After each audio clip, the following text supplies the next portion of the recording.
हरे कृष्ण।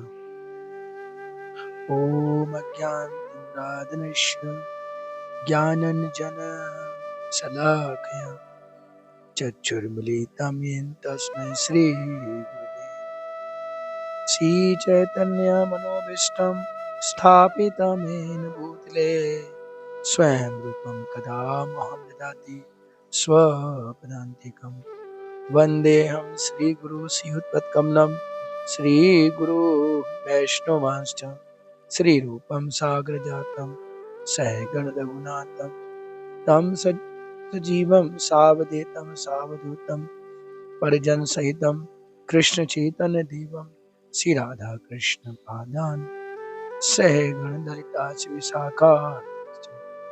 हे कृष्ण करुणा सिन्धु दीनबन्धु जगत्पते गोपेश गोपिकाकान्त राधाकान्त तत्त्वकाञ्चन गौराङ्गी राधे वृन्दावनेश्वरी वृषभानुदेवी प्रणमामि।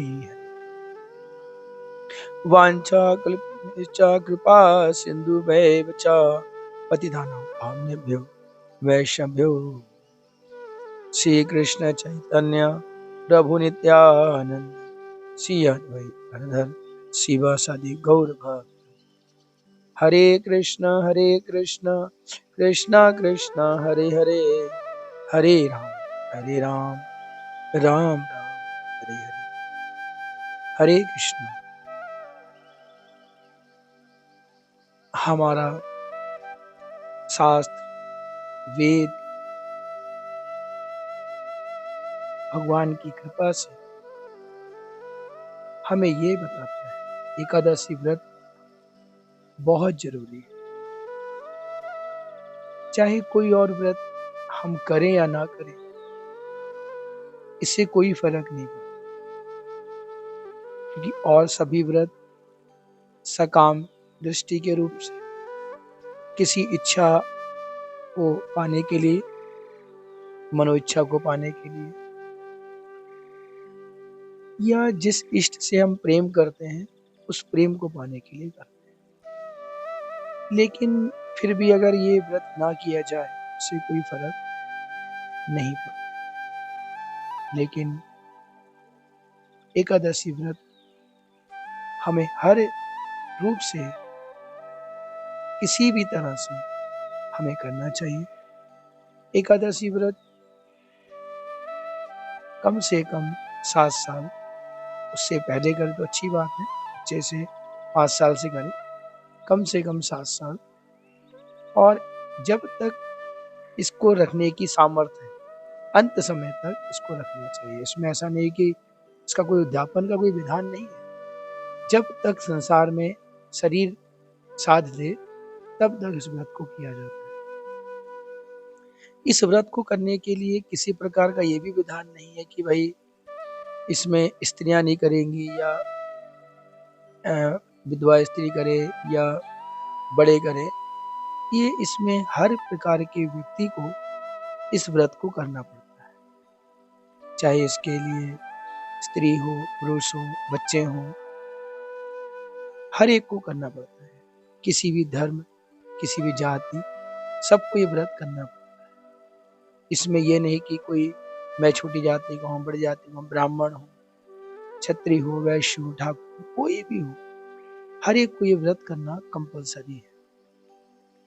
और इसको ना करने से इसका हमें दंड और पाप लगता है। एकादशी व्रत को जो व्यक्ति रखता है, इस बात की मैं गारंटी देता हूँ कि व्रत करने वाला व्यक्ति कभी भी यमपुरी नरक में नहीं जाएगा, यमराज जी के दरबार में उपस्थित नहीं होगा। एकादशी व्रत करने वाला व्यक्ति के बारे में गारंटी है कि उसका नरक में या यमराज जी से के पास जाना नहीं। पापों से मुक्ति होने की वजह से वो नरक जाने से, यमपुरी जाने से बच जाता। अब एकादशी व्रत जरूरी क्यों है? एकादशी व्रत में सब लोग वैसे अन्न, जैसे हम लोग अन्न खाते हैं, अन्न में क्या आता है?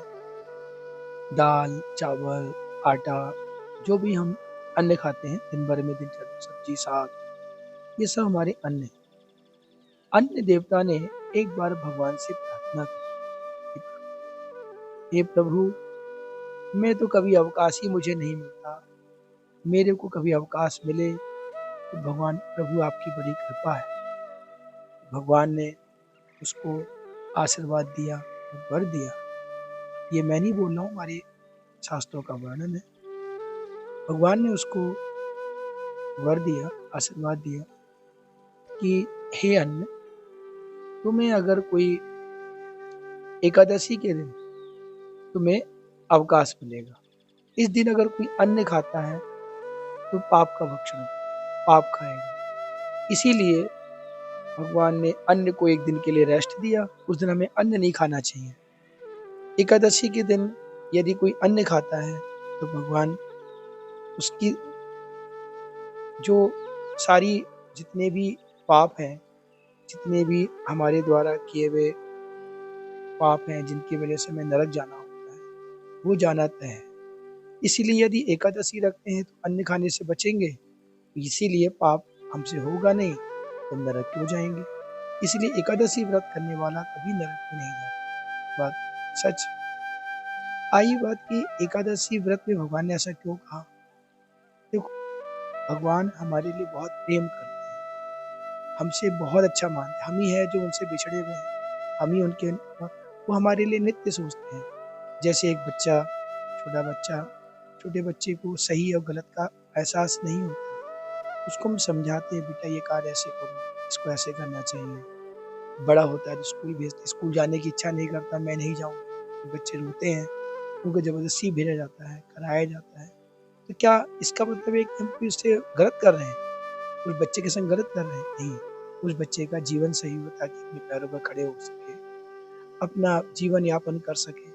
इसी तरह भगवान ने भी इसको बोला कि अगर एकादशी व्रत करेगा तो कम से कम पाप से बचेगा, और पाप से बचेगा उसका उसका मतलब उद्धार ही होगा। वो व्यक्ति मेरे पास, मेरे धाम को आने का कोशिश करेगा। कम से कम उसके द्वारा किए हुए जो कार्य होंगे वो उसको फलित होंगे, उसके लिए अच्छा होगा। लेकिन फिर भी हमें कुछ नियमों को तो पालन करना पड़ेगा। ऐसा नहीं कि हम पाप भी करें और एकादशी करें, ऐसा नहीं।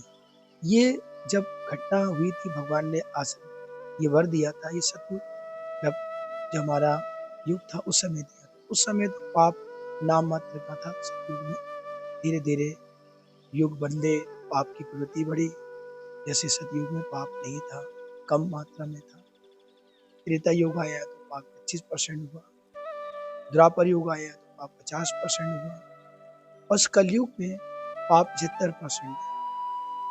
पाप की गति बढ़ती ही गई है। जिस समय भगवान ने दिया उस समय पाप वैसे भी कम था। आज के समय तो पाप हम ज्यादा करते हैं। 75% पापी है, पाप 25% पुण्यात्मा है। वो भी कलयुग का धीरे धीरे जब असर होगा, धीरे धीरे देखिएगा कि और भी पाप बढ़ेगा, घटेगा नहीं।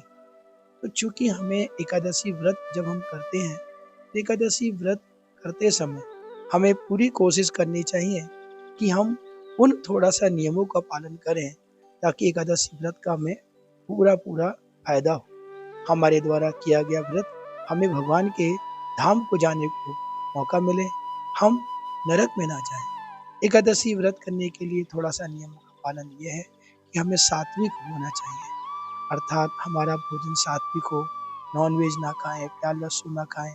जो भी चीज़ें भगवान को भोग नहीं लग सकती हैं, हमें उसको किसी भी हाल में नहीं खाना चाहिए। हमें दूसरा नियम ये होता है कि हमें किसी प्रकार का नशा नहीं करना चाहिए। किसी प्रकार का, जैसे सिगरेट, बीड़ी, तम्बाकू, शराब और भी ऐसी मादक चीज़ें होती हैं, चाय कॉफ़ी भी बना है, हमें नहीं पीना चाहिए, इनसे परहेज करना चाहिए।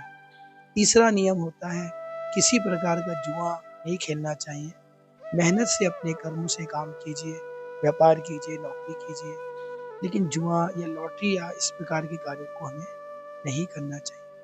चौथा नियम होता है कि हमें पर स्त्री के संग किसी प्रकार, जितनी भी हमें स्त्रियां हैं, स्त्रियां को हमें माँ और बहन की तरह देखना चाहिए, और हमारी जिससे विवाह हो वो हमारे लिए स्त्री हमारी पत्नी के रूप में हो, बाकी सबको माँ बहन दें। इसी तरह माताएं जो हैं पुरुष को पिता या भाई के रूप में देखें, जिनसे उनका विवाह हो वो ठीक है, उसके लिए गलत नहीं है। जीवन में एक स्त्री के लिए एक उसका पति और एक पति के लिए एक स्त्री उसकी पत्नी होती है। इसके अलावा हमें जो संबंध है वो माता का या बहन का, पुत्री का होना चाहिए। ऐसे ही माताओं के लिए पिता, भाई और पुत्र का रिश्ता होना चाहिए। ये चौथा नियम। अगला नियम ये है कि हमें हरि नाम कीर्तन, हरे कृष्ण महामंत्र जप हमें करना चाहिए। इन सबको यदि हम करते हैं और अपने जीवन को सुचारू रखते हैं, जो भी हम काम करते हैं, नौकरी करते हैं, व्यापार करते हैं, पैसा कमाते हैं, ईमानदारी से कमाइए, अच्छे से कमाइए। थोड़ा सा कम मिले कोई बात नहीं, अच्छे से कमाइए, किसी के लिए बुरा मत सोचिए, अच्छा सोचिए और अपना जीवन यापन कीजिए। साथ में एकादशी व्रत करिए, फिर देखिए सोने पे सुहागा, जीवन कितना अच्छा हो जाता है। इसीलिए इस जीवन को जिए, हमारा जीवन कितना आगे जाएगा। हम इस संसार को छोड़ करके, मैं गारंटी देता हूँ आपको भगवान का वैकुंठ धाम, भगवान का गोलोक धाम, भगवान के घर की प्राप्ति होगी। इस संसार में जिए तो भी अच्छे से जिए, मरने के बाद तो भी हमारी सदगति हो। इसलिए मैं ये कहता हूँ कि एकादशी व्रत जरूर करें। एकादशी व्रत इतना जरूरी है, इसको सोच नहीं सकते। एकादशी व्रत आपके जीवन को निखार देगी। एकादशी व्रत आपको सभी पापों से खत्म कर देगी। पूर्व में किए हुए पाप यदि कोई किए भी हैं तो वो सारे पाप खत्म हो जाते हैं। और भविष्य में ये वचन दे भगवान को कि मैं ऐसे कोई पाप नहीं करूँगा, कोई ऐसे गलत काम नहीं करूँगा, ताकि मेरा जीवन अधोगति में जाए, मेरी सदगति हो। भगवान से ऐसी प्रार्थना करना चाहिए। भगवान का एकादशी के दिन फलाहार करें, अगर हो सके तो निर्जला करें, निर्जला नहीं कर पाए तो दूध लें, दूध से नहीं हो पाता तो एक समय फलाहार करें। लेकिन कोशिश करें कि उस दिन भगवान का कीर्तन करें, भगवान का जप करें, झूठ नहीं बोले, क्रोध नहीं करें, किसी तरह हर तरह से भगवान का उस दिन भागवत सुने, भागवत गीता सुने, जप करें। इस तरह एकादशी व्रत करें, जीवन को अपना सफल बनाएं, ताकि हमारा मनुष्य शरीर जो मिला है 84 लाख योनियों के बाद ये मनुष्य शरीर मिला है, यह शरीर हमारा सफल हो जाए। मरने के बाद हमें वापस 84 लोक में ना जाना पड़े, नरक में ना जाना पड़े। इसलिए कोशिश करें सभी लोग भगवान की कृपा से लेते हुए एकादशी व्रत करें। ये आपके लिए मंगल है। हरे कृष्णा।